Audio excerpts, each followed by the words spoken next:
Cool. Hi, everybody. Mystikcon, thank you very much for having me. Today, we're here to run through a surprise session. And as you can see from my meme on the front, the topic was left open for me to decide. So today I'm going to talk about some real world cyber experience and cybersecurity outside the echo chamber, because I think that it's very easy from a security industry point of view to live in a slightly obscured world. So I'm going to talk about some of my real world experiences and see what I see outside of the security industry from a business perspective. I'm just going to give like a parental advisory warning. I will try not to swear every 10 seconds, but it is possible. I'm not known for not swearing. So if you've got sensitive ears, feel free to not watch. And just a little bit about myself. So my name's Daniel Card. I've been in the industry for over 20 years. It gets scary every time I think about that. I'm a cybersecurity consultant. I run my own business. I've been doing so for over 6 years. And some of you will know me from Twitter. So I'm at UK_Daniel Card online. So what have I done in my career? So I've worked with like an entire range of organizations, from government, police, military, and through to commercial organizations in healthcare, oil and gas, finance, retail, logistics, supply chain, pensions. Like I've worked in a lot of verticals. So hopefully I bring something to the table that is a bit of a rounded experience from an industry point of view. And I've worked on lots of projects, and I've worked with hundreds of customers. I couldn't tell you how many different organizations I've worked with in 20 years. I've probably got a list somewhere, but it's a lot. So hopefully I can bring some perspectives that some people might have seen, but also some people might not see. The world of InfoSec we live in can vary dramatically between organization, across different verticals. And it's really like, it's a very varied position that I see in my travels. So when Mystikcon asked me to do this talk, I was thinking about like what I could talk about, and I was like, should I do a technical talk? Should I talk about some pwnage? Should I go through some common kill chains? And I looked at the rest of the talks on the agenda, and I was like, okay, maybe I'll talk about something that most people don't talk about a lot, and might fall into the less exciting end of the world, but talk about cybersecurity in business, because fundamentally, like from a career point of view, that's where we work. Like most people are not working for government departments doing nation state hacking. Most people are defending organizations. Most people are working to improve the safety and security of people in a direct manner.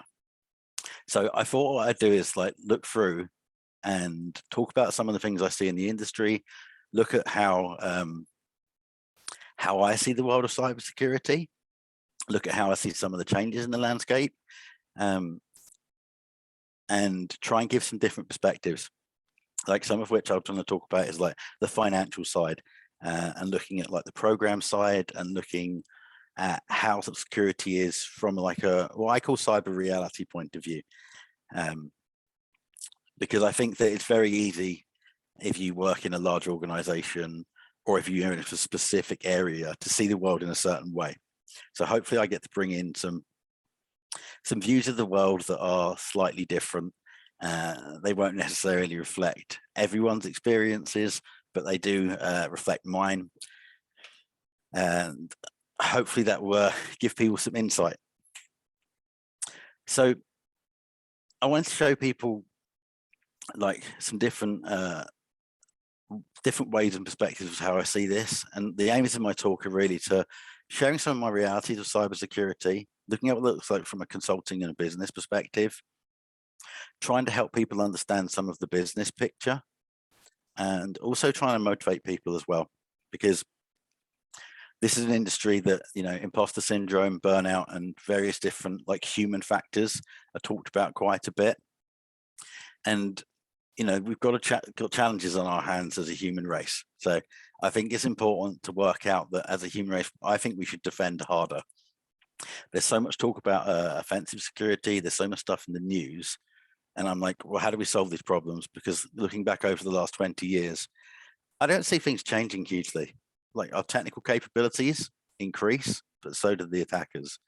Looking at how technology is deployed as a human race, how the speed of things and the impact of cloud mobility affect people and how they affect our landscape, I think is important.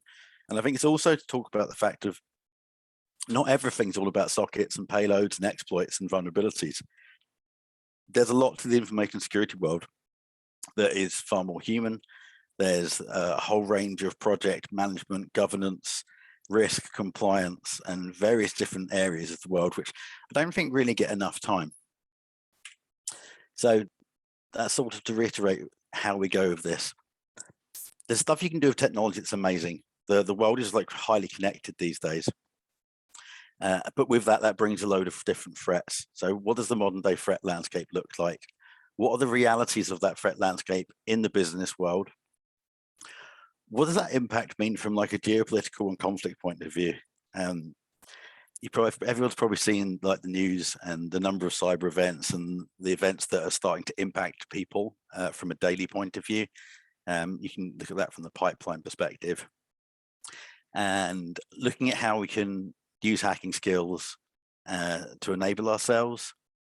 But also, again, remember, it's not all about hacking, right? There's so much more to InfoSec than that. So when I first started in the world, the technology was amazing, right? Like I remember having my 486 and I was blown away. Playing Doom was like super awesome. And that was like really cutting edge. Like when I was on the internet when I was a kid, that was pretty abnormal. From my friend's point of view, it wasn't like a standard thing. Not everyone had a computer, let alone their own one. And not everyone was online. So I think it's really important to understand like what we can do, what the world looks like and how it's changed, and also the difference between what we can technically do and what people actually do with technology and security, because it's a world apart, I think. You can talk about capability, you can talk about the latest and greatest endpoint detection, having monitoring, having taps, having honeypots, having every capability technically under the sun. But I don't really see that in the real world. I don't see these capabilities deployed in an effective way. So I think it's important to look at like how technology can enable, but also the threats that it brings. And that's like when we look at like modern day cyber threats. Now, I remember back in 2003 during the Blaster and Nachi incidents, looking at like the devastation like an SMB RCE worm caused. Like it was insane. I worked for a local government at the time, and we had about 3,500 machines. And within, minutes, hours, an SMB worm was running around the network, blue screen devices, infected well over 50% of the estate and crippled the services of the local authority.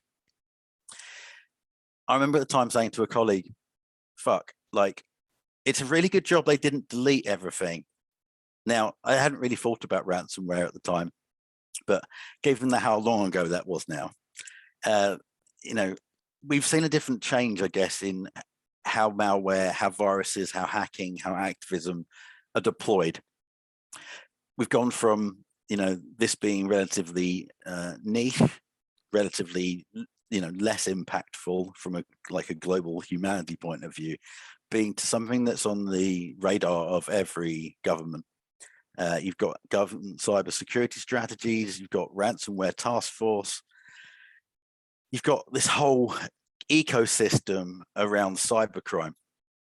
But it's not just ransomware. We've got to think about like the fact of ransomware makes up a percentage and it's really newsworthy, and the potential for ransomware to cause impact is massive.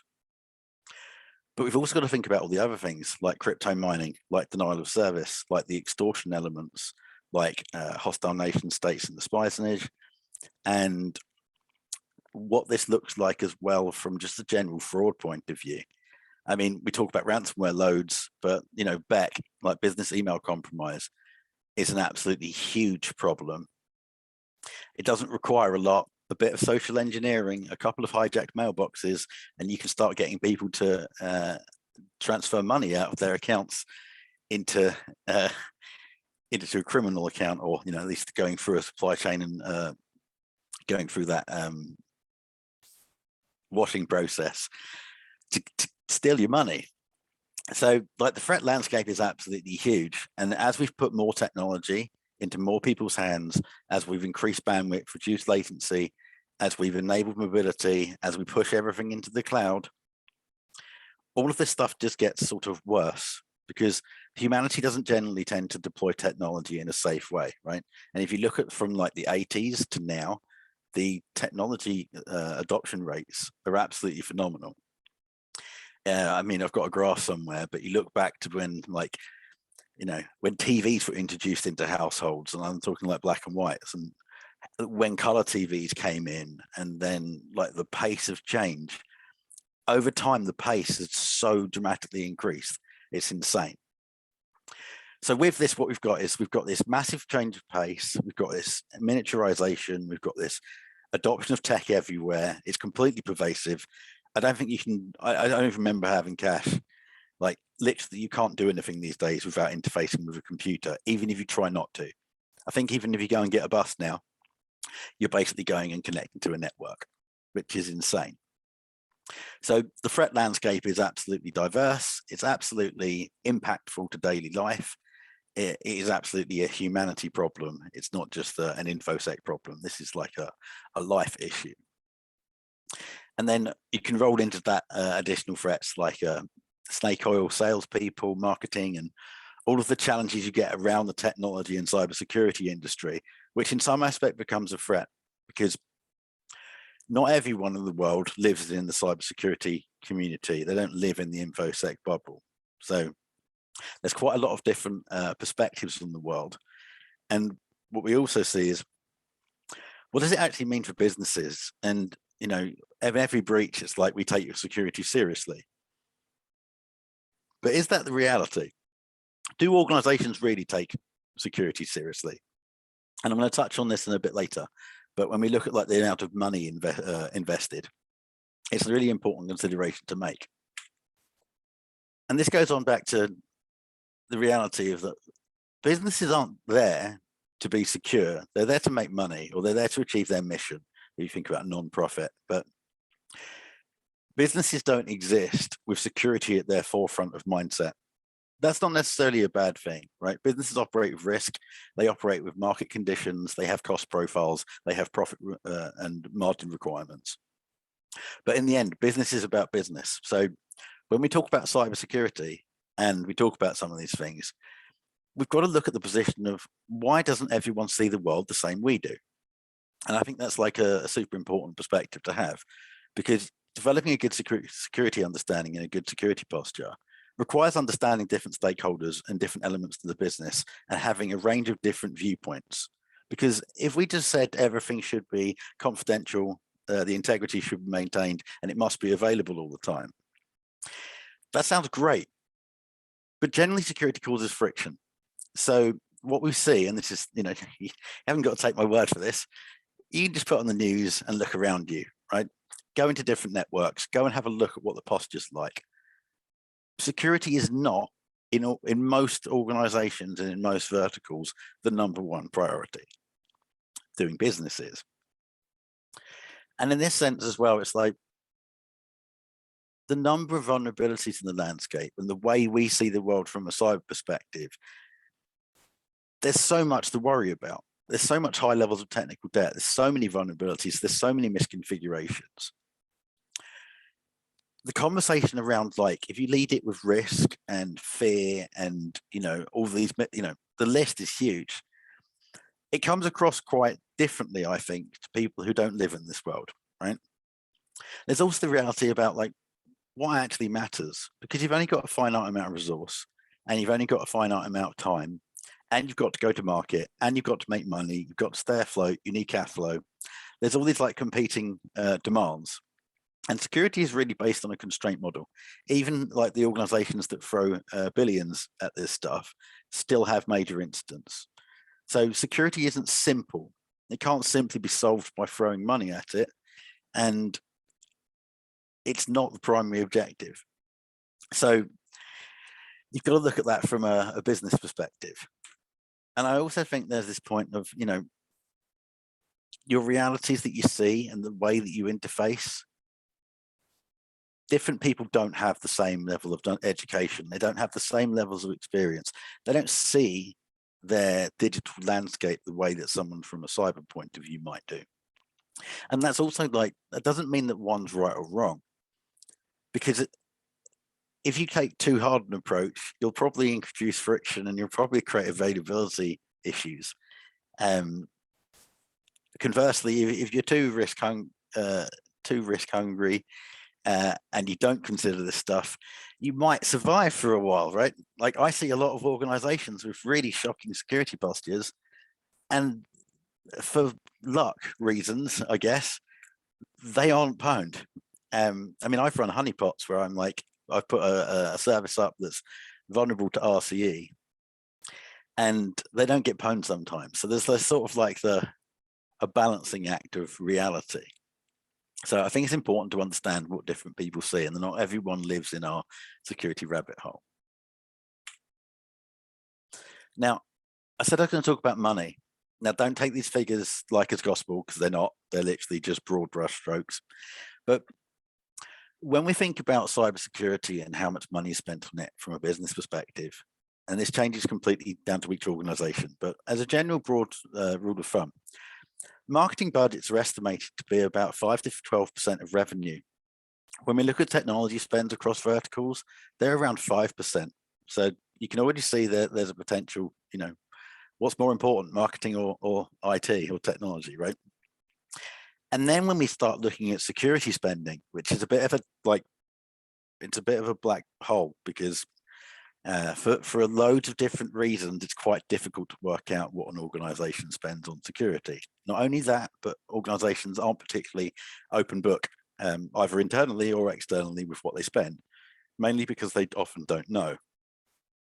But we've got marketing, say 5 to 12%, you've got technology at 5%, and then you've got like security, according to Hiscox, is estimated to be on average about 20% of the IT spend. That's about 1% of revenue. So when you compare like security spend to marketing spend, you know, that puts things into perspective a little bit. When we go into security spend as well, you then look at the different types of spending people make. And I haven't done some analysis on this specifically for this talk, but when we look at like broad brush offensive spending across all businesses and all organizations, out of that 1%, it's a much smaller percentage, right? The defensive spend and the product spend usually gets far more allocation of budget. So I just want to sort of put that into perspective about money, because money is important to understand. Saying just patch, saying, you know, no to everything, disabling everything, locking it down and investing loads of capability is easy to say, but really hard to do, because most organizations have got far bigger financial constraints on the position than most people think about. And what does this equate to, right, in reality? If we currently are spending 20% of our tech budget on security, what outcomes do we get from that? Because the way I see it is that if we're currently spending 20% and the postures are generally quite reactive, quite low maturity, and everyone's getting pwned left, right, and center, what does that mean for us? And what does the world of an attack surface look like?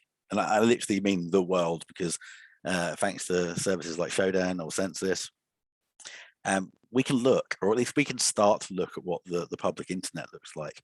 And I think that in my slide here, I've got 4.7 million exposed port 3389s. Now, some of those will be false positives. Some of these won't be RDP, but that's a shitload of exposed RDP. So why am I talking about that? I'm like, well, what does the attack surface look like? Well, fundamentally, like looking at kill chains, what we see isn't particularly novel, right? We see loads of exposed admin interfaces. We see insecurely exposed RDP. We see exposed WinRM. SSH is usually like a bit of a different angle, but you've still got the same point that you've got a lot of organizations' assets and personal, like people's computers, webcams, and routers, and all kinds of devices exposed to the public internet. So they've got like an any rule that says anyone can start attacking them, or at least they can start probing them, which is an odd position, right? You're literally just exposing yourself to the whole world. On top of that, you've got the, and it's been bad in the last few years. You've got the unpatched vulnerable VPN services. You've got like the unpatched software products with RCEs in. And this is like all the security products that people go to rely on have got security vulnerabilities or have had security vulnerabilities whereby threat actors are exploiting those. So the products they're relying upon and are investing some of that money aren't particularly helpful all the time. And then you've got the usual bits like lack of authentication protections, lack of MFA, incredibly shit passwords. It's 2021, people still making the most stupid passwords, which is bonkers. And then you can throw in the social engineering and the phishing and the what happens when you get into the network, because generally speaking, it's all nice to talk about zero trust architecture. So many networks are flat. And if they're not flat, like from a VLAN perspective, they're flat from an ACL perspective. So sure, someone might have segmented, but actually in reality, it doesn't really make a huge difference apart from for broadcast traffic. And then we've got the lovely, like the pieces of resistance from a threat actor point of view. You've got a domain joined backup, and it's so common. So all of these things that the security industry like shouts about not doing, well, the world keeps doing it. It's still there. And it's, the attack surface is huge. So what do we do about it? How do we combat the cyber threats? Now, recently I keep seeing like an increasing rhetoric of like hacking back, of taking offensive measures, of being proactive and taking, a more aggressive stance. The problem with that I see is that it's a great idea. It is sort of in your head, in a Hollywood perspective, someone attacks you, you pwn them back. But like, what does that look like from the world point of view? Well, what's attacking you is like victim infrastructure, it's cloud infrastructure, it's pwned routers, it's botnets, it's proxy traffic, it's this like world of infrastructure that's being abused. So how do you go about actually combating this? And at the start of the talk, I started to talk about like defending harder, because that's a phrase I've used quite a lot from a business perspective. People have heard me say it before. I think that if we aren't careful as an industry, as a human race, a rush for conflict and a rush for escalation, given our current postures, given our current like threats, our current vulnerability landscapes, is a huge problem. And I joke around about stuff I see online, but I'm not kidding. I'm expecting someone to start talking about cyber bullets, because we see cyber missiles, cyber nukes, cyber Pearl Harbor. Like the level of military rhetoric and terminology being used to me just feels like it's massively on the up. So how do we actually, combat this? And I don't think it's by rushing off and being gung-ho, right? For starters, security is a massively team event. Intelligence sharing, enabling capability, community work, industry work, all of this stuff goes about sharing knowledge and about sharing how to defend better.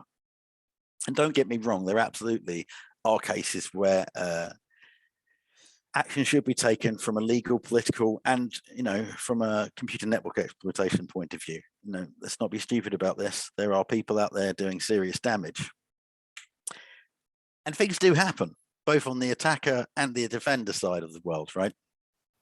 There has been cases where a hacker has been droned. I think that's happened more than once. I'm fairly sure that's happened more than once. So, there are physical impacts to cyber right? It's the matrix that we all live in and interact with, and the real world do mix.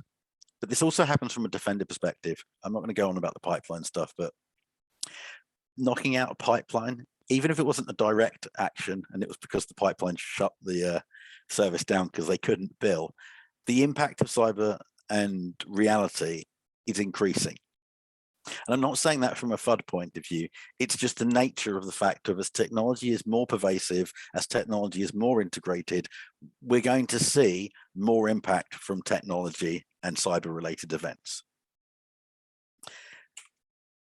But I'm a bit of a James Bond fan, and I think it's important people realize that, when's the right time to do something? Because it's not just about what you can do. It's not just about stockpiling 0 days. It's not just about to be able to, hack back and impose cost and impose consequences. Because you've got to think about what this actually means and what escalation looks like.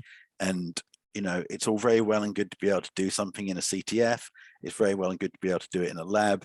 But you've got to think about what this like the impacts of cyber and cyber conflict are from a reality point of view. This shit could get worse.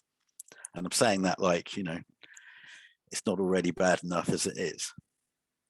So, we've got to really think about how we approach this, because it's not just a nation state issue, it's a business issue, it is a people issue, right? Technology is everywhere. Victim infrastructure is being used. This is not an easy game. So this is what partly about education and how we communicate as an industry. It's really important that communications are good, right? And I mean this from an industry to its customers' perspective, but just also from a general educational point of view. There is, to my belief, a huge gap between board decision makers, cyber understanding, through to cyber education in the general human landscape. Where we've got high skills and education, it must be a fraction of the percentage.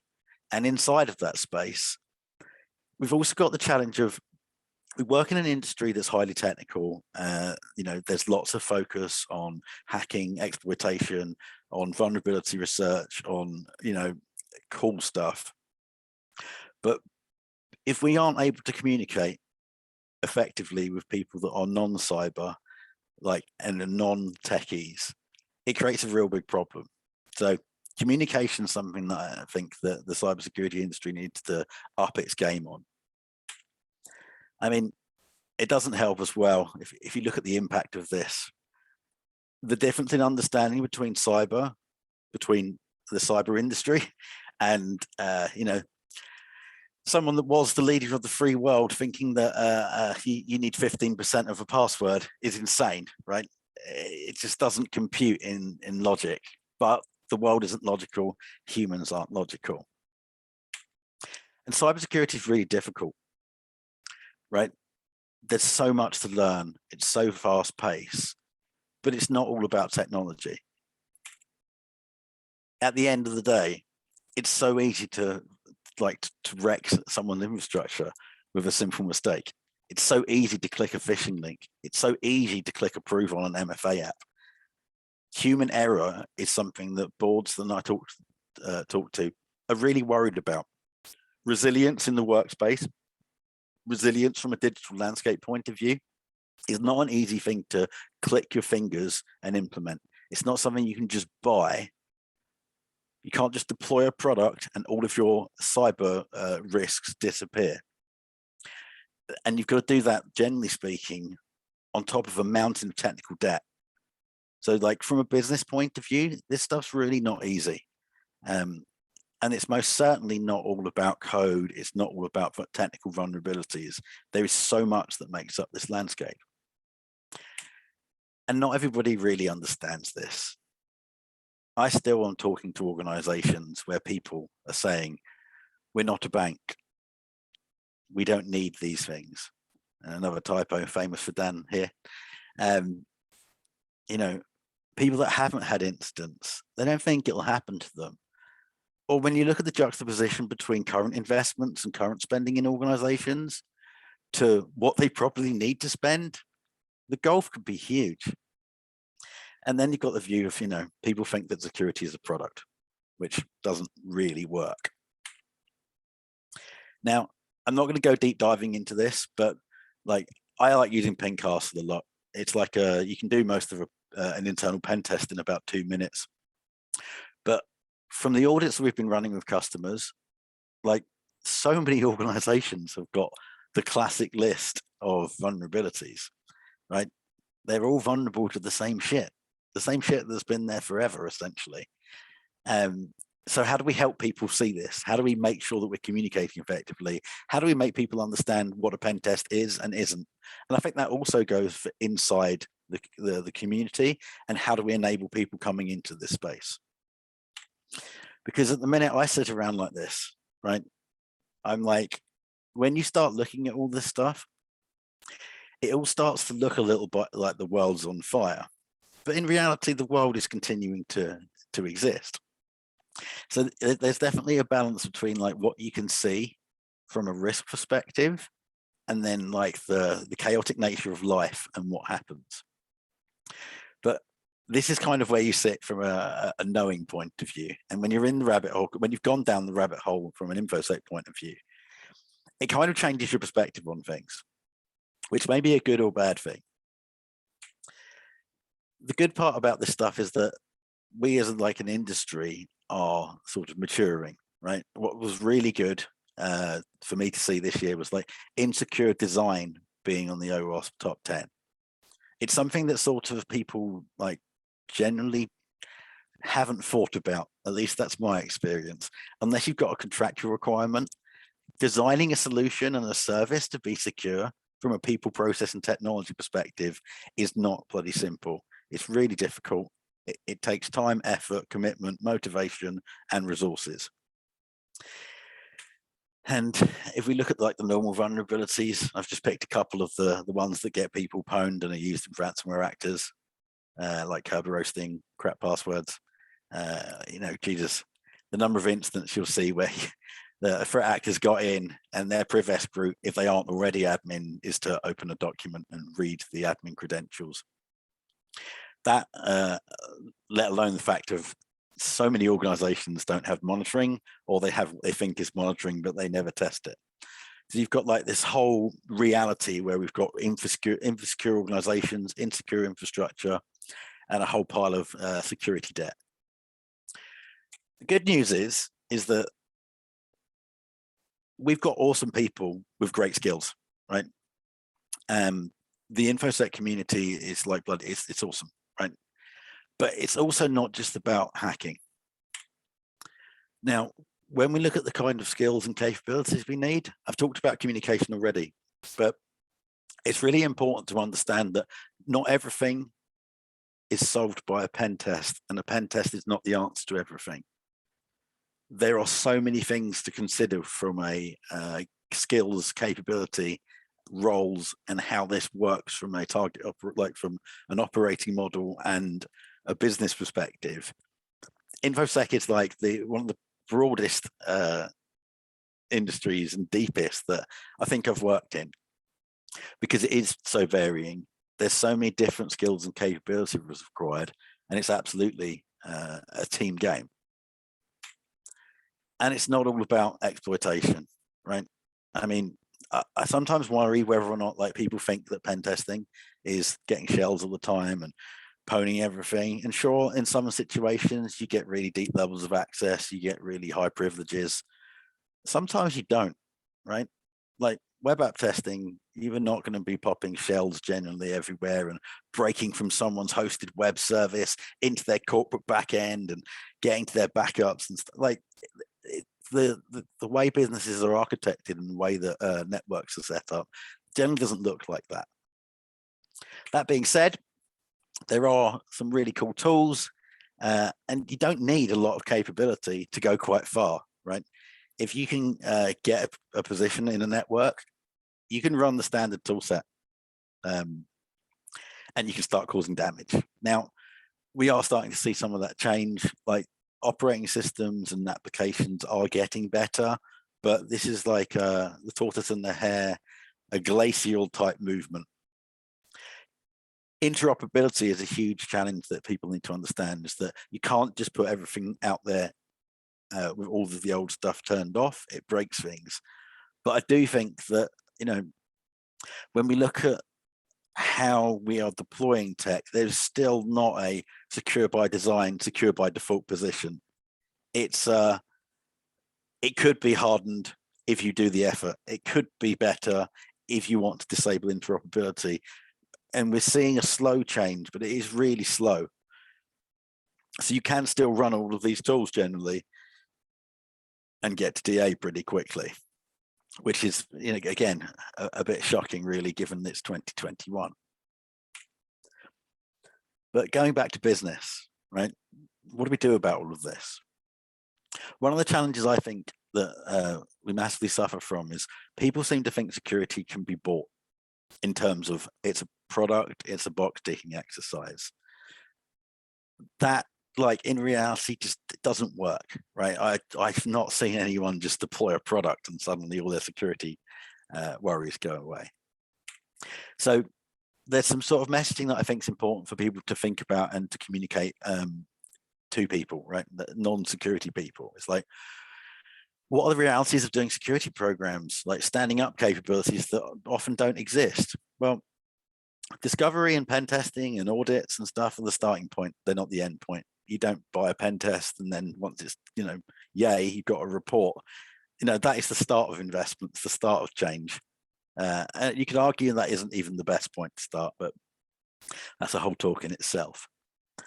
You can't defend what you don't know about, and so many people don't understand their networks or their data or their systems, and that's because it's hard, not because they don't want to. What you don't know doesn't get you pwned. So it doesn't get you pwned. What you don't know gets you pwned. That's generally the case of, you know, looking deep. I find a lot of organizations don't look at themselves from different perspectives, which if it was me and I'm looking after a network or I'm looking to try and understand it, I want to put myself in loads of different positions so that I can get different perspectives, and I want to talk to different people. People are the key to security. And you know, there's no adage of a fool with a tool is still a fool. That's easier to write than say. You know, being too tool reliant is a problem. Like, it's really important that people understand the protocols and the whys of how things work, how they could be, and how they are. And I think a really important piece as well is, you know, it's easy to sit online and talk about things and pretend everything's perfect and you've never built anything insecure. That's rubbish, right? There's always gaps. There's always constraints. So you have to sort of work in that sort of space where you're like, what are the acceptable gaps? So that goes back to risk management. I think there, as I've said about constraints, like, understanding this stuff takes time to change. Yeah, you don't go into someone else's organization, spit out a report and change everything quickly. Changing systems requires people changing, requires processes changing, it requires configurations changing. If you can change it too fast, you've got to then question about the change management in the org. So this stuff takes time. It's very much a marathon, not a sprint. You can do stuff that's really tactical and you can do like big gains fast. But in reality, you've got to look at the systemic causes for this stuff. And that's changing mindsets, that's changing culture. That's all about like putting effort in, because if you don't put effort in, you don't get a lot of good return. This is then quite difficult because the security world is nuts in terms of pace. At 9 o'clock on Friday morning, you might think you're all good.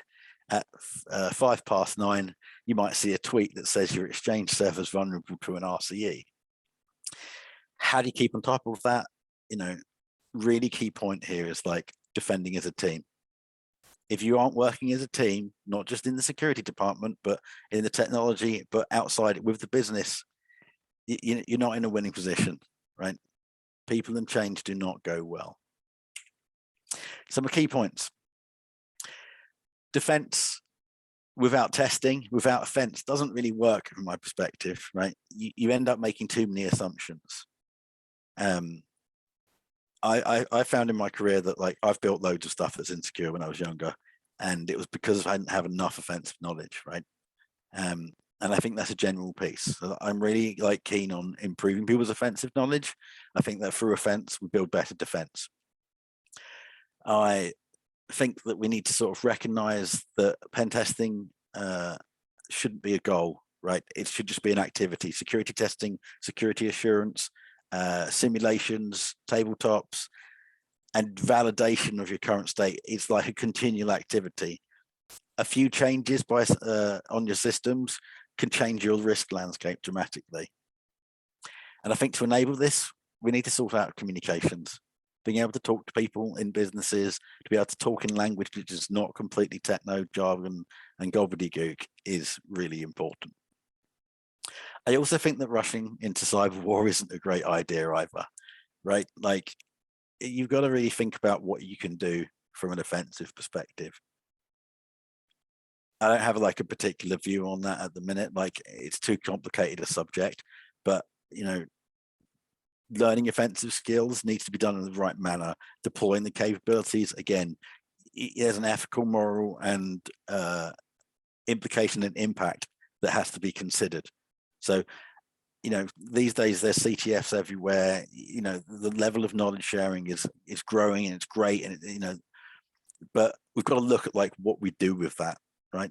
Knowledge is good if used sensibly, not when it's used in the wrong way. And I think overall, it's like security change takes time. I worry about the change of pace as like a human race. I think it's taking too long in some instances. There's definitely things like from a policy point of view that should be done, I think, to speed things up.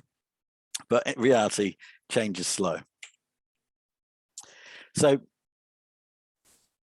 what I wanted to get across today was that, you know, this stuff isn't so different how it used to be. The way that things change, you know, and the capabilities we see, new stuff comes in. We're still fighting the same old vulnerabilities. We're still seeing SQLI. We're still getting RCEs in our edge. We're still seeing weak passwords that are, you know, shocking. Because as the world evolves, both sides change, right? Increased defense, attackers will change. Increase the level and impact and the volume of attacks, defenses will change. And we're seeing that, I think, like from an industry perspective, organizations are starting to take security more seriously. Do I think that's enough? No, I think like, you know, the levels of spending I'm seeing in some orgs is still woefully bad. The level of investment in people is seriously low. And I guess like the final point really was making sure everyone's got a backup plan, right? For the times when the shit like hits the fan, when things go wrong. And I mentioned about domain joined backups, but I see it so often that I think it's really important to repeat. One thing that people, if you know me, you'll know that I say the same things a lot, and my message hasn't changed a lot, right? That's good and bad. But I'm still seeing all the common mistakes. I'm still seeing all the common types of positions. I'm still seeing people rely too much on assumptions, and I'm still seeing weak security postures. So we've got lots of work to do. And that really brings me to the end of the talk. I want to thank everyone for taking the time to listen. Hopefully that's been a useful insight into the world of Dan and how I see businesses and organizations, and how I see like geopolitical security at a really high level. And hopefully that gives the inspiration to keep researching, to keep learning, to keep pushing forward, to keep driving for change, to keep educating people. Because the more we educate people, the better we get at communications as an industry, the less vulnerabilities we hopefully have to deal with, the better defense and depth architectures we deploy, the industry that can start to push policies through government to have secure by design. And, you know, I hate the word regulation, but having legal and regulatory requirements to not put out like IoT infrastructure or internet access infrastructure, like, you know, Soho routers with default creds and all of that madness. All of that needs us to communicate effectively to help people change the way they do things. Because in a world of faster, cheaper, we actually need it to be faster, cheaper, and more secure. And they don't naturally go hand in hand. So thank you very much for listening.